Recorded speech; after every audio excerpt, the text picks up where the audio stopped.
বাংলাদেশে safari park আছে ২টি। সাফারি পার্ক ও চিড়িয়াখানার মধ্যে সুস্পষ্ট পার্থক্য আছে।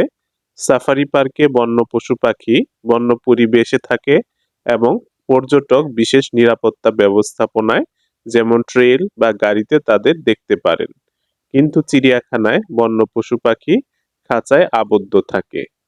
বাংলাদেশের প্রথম safari park Cox's Bazar safari park, যা ডুলা হাজরা সাফারি পার্ক নামেও পরিচিত।